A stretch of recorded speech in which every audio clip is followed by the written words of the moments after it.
Hello दोस्तों, आज की कहानी है अय्याज जिस्म का भाग 68। अभय को उम्मीद नहीं थी कि वनिता उसकी बहन चित्रा के साथ उसके भाई ने जो जुल्म किया है उसे सुनकर ऐसा रिप्लाई देगी। अभय उठकर उसके पीछे भागता है और उसका हाथ पकड़कर उसके सामने खड़ा हो जाता है। कहता है, वनिता ये गलत बात है, मेरी बात पूरी सुनने बिना नाराज़ होकर चली जा रही हो। वनिता कहती है, अभय मेरे भाई आपकी बहन के साथ क्या सरासर गलत है। अगर तुम मुझसे यह बात पहले बताए रहते जब हम दोनों के बीच कोई प्यार नहीं था, तब मैं अपने भाई से बात कर तुम्हारी बहन को इंसाफ दिलाने के लिए मेरे भाई से लड़ लेती। मुझे तुम अपनी बहन की स्थिति में पहुंचाकर अपनी बहन के लिए इंसाफ की उम्मीद मुझसे कर रहे हो, ताकि मैं मजबूर होकर अपने भाई और पिता के पास ये करके गिड़गिड़ाने लगूं कि अभय की बहन चित्रा को अपना लीजिए, वरना अभय मुझे नहीं अपनाएगा। अभय नहीं, यह कभी नहीं होगा।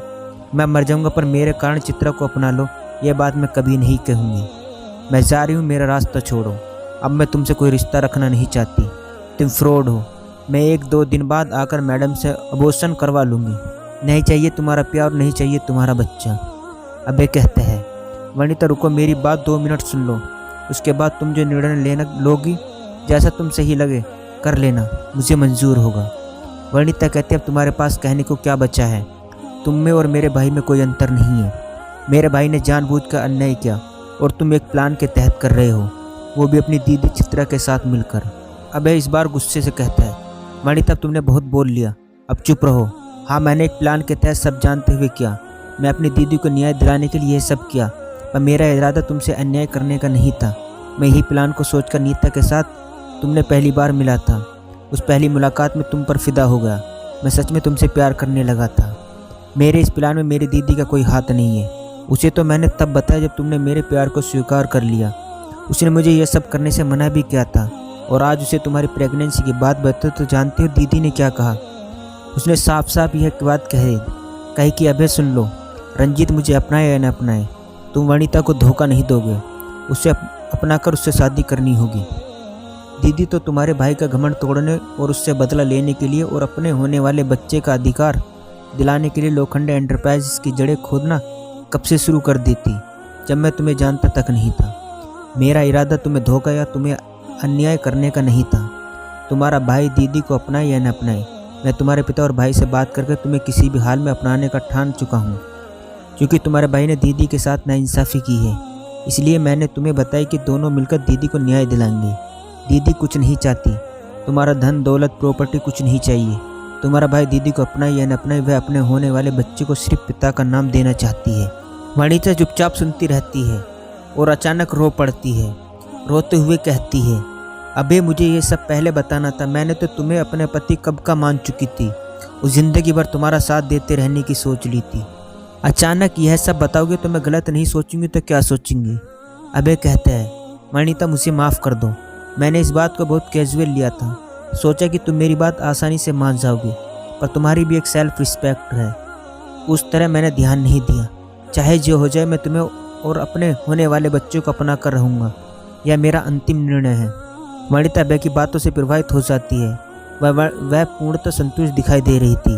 अब उसकी बहते हुए आंसू को पोंछता हुआ कहता है, अब तुम माँ बनने वाली हो, ज़्यादा स्ट्रेस लेने की ज़रूरत नहीं है, उससे बच्चे पर गलत असर पड़ सकता है। चलो अब तुम घर जाओ और मैडम ने जो दवाइयाँ दी हैं उसे खाकर आराम करो। बाकी आगे क्या करना है मैं और दीदी देख लेंगे, यह हमारी लड़ाई है। दोनों हॉस्पिटल से बाहर आ जाते हैं। अब अपने घर और वनिता अपने घर के लिए निकल जाते हैं। कामले पुलिस टीम के साथ बैठकर बात कर लेते हैं। थोड़ी देर बाद नाश्ते और कॉफ़ी पी लेने के बाद वकील साहब उन्हें दादर में स्थित प्राइवेट हॉस्पिटल विनायका हॉस्पिटल में ले जाकर पहले रंजीत से मिलाते हैं। उसके बाद रंजीत को डील कर रहे सीनियर डॉक्टर से मिलते हैं। उनसे बात करने के बाद वो इंस्पेक्टर रस्तों की पूर्णतः सेटिस्फाई हो जाते हैं और डॉक्टर से लिखित में लिखवाकर केस की सारी रिपोर्ट की फ़ोटोकॉपी ले लेते हैं। वकील रंजीत की तरफ से 100 रुपये के स्टाम्प पेपर पर एक घोषणा पत्र साइन करा कर देते हैं, जिसमें 2 महीने बाद दिल्ली आकर थाने में खुद FIR की तामील करते हुए अपनी गिरफ्तारी देने की घोषणा लिखी रहती है। सारे रिपोर्ट और रंजीत का घोषणा पत्र लेने के बाद इंस्पेक्टर पवन रस्तोगी कहते हैं, वकील साहब इस आधार पर मैं 2 महीने तक FIR की कार्रवाई करने से रोक रख सकता हूँ। ठीक है, अब हम चलते हैं। इंस्पेक्टर वकील से उनका और रंजीत के पिता का मोबाइल नंबर मांग लेते हैं। रंजीत के पास अभी कोई मोबाइल ही नहीं था। इधर वनिता अपने घर पहुंचकर सीधा अपने कमरे में चली जाती है। अबू से अभय से कोई शिकायत नहीं थी। वह बिस्तर पर लेटते हुए सोचती है, अबे में स्वार्थ जरूर था, पर अपनी बहन के लिए इसमें क्या बुरा किया है। एक भाई होने के नाते उसका कर्तव्य है कि अपनी बहन को किसी भी तरीके से न्याय दिलाए। और दूसरी बात यह है कि वह उसके भैया की तरह उसकी बहन को अपने हाल में नहीं छोड़ रहा है। बेचारी उसकी बहन अपने पेट में बच्चा रखकर भैया के नाम पर कितना स्ट्रेस ले रही होगी। खैर, अब उसे स्ट्रेस लेने की ज़रूरत नहीं है। मैं भैया और पापा से बात करेंगे और अभय की बहन चित्रा को अपनी भाभी बनाऊंगी। क्या होगा आगे, जानने के लिए कहानी का अगला भाग ज़रूर देखें। दोस्तों, ये था अय्याज़ जिस्म का भाग 68। दोस्तों, कहानी अच्छी लगी हो तो चैनल को सब्सक्राइब करना ना भूलें।